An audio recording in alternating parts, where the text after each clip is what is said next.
Hi అండి. ఇప్పుడైతే నేను ఆరోగ్యానికి ఎంతో మేలు చేసే గుమ్మడికాయ వడియాలు చూపించబోతున్నాను. ముందైతే గుమ్మడికాయని ఇలాగా కట్ చేసుకొని చిన్న చిన్న ముక్కలుగా చేసుకోవాలి. ఈ చిన్నగా ముక్కలు కట్ చేసుకున్న తర్వాత వీటిని సన్నగా తరుక్కోవాలి. ఈ గుమ్మడికాయలోని గింజల్ని తీసేయొద్దు. ఈ గింజలు కూడా మంచిదే హెల్త్కి. ఆ గింజలతో పాటు మనం ముక్కలుగా కట్ చేసుకోవాలి. ఇలా కట్ చేసి పెట్టుకున్న గుమ్మడికాయ తురుగుని ఒక క్లాత్లోకి తీసుకొని మూట కట్టాలి.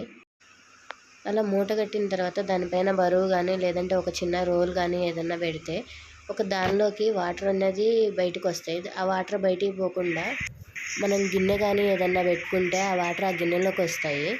నెక్స్ట్ ఆ వాటర్ని మినపప్పు పిండి పట్టుకున్నప్పుడు దానిలో కలుపుకోవచ్చు.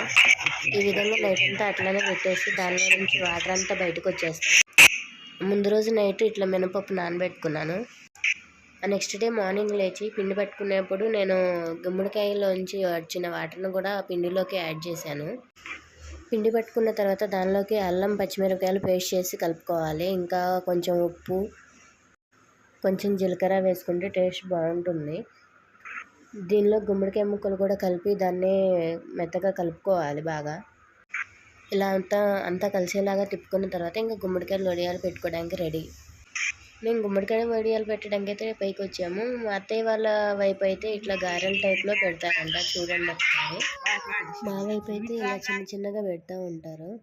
మొత్తానికి అయితే చిన్నవే పెట్టాము, ఎందుకంటే త్వరగా ఎండుతాయి. గారెల్లాగా ఉంటే చూడడానికి కూడా బాగా పెద్దగా అనిపిస్తున్నాయి. చిన్నవైతే చూడడానికి కూడా బాగున్నాయి కాబట్టి చిన్నవే పెట్టేశాము. ఇవి పెట్టిన తర్వాత 1 డేకి వాటంతట అవి ఊడిపోయి కవర్లోకి వచ్చేసినాయి, మనం తీసే పని లేకుండా. ఇవైతే రసంలోకి, సాంబార్లోకి, పప్పులోకి, మంచికి చాలా బాగుంటాయి. ఇవైతే చాలా బాగుంటాయి, సూపర్ టేస్టీగా ఉంటాయి అని అయితే చెప్పను నేను. ఎందుకంటే హెల్త్ని కాపాడే ఐటమ్స్ ఇవి కూడా టేస్టీగా ఉండవని నా ఫీలింగ్. వాటిని ఏదో ఒక విధంగా మనమే టేస్టీగా చేసుకొని తినాల్సి ఉంటుంది. ఇవి కూడా అంతే. నార్మల్ వడియాలు వేయించుకున్నప్పుడు ఇవి కూడా వాటి మధ్యలో ఇవి 2 వేయించుకుంటే హెల్త్ ఉంటుంది, టేస్ట్ ఉంటుంది.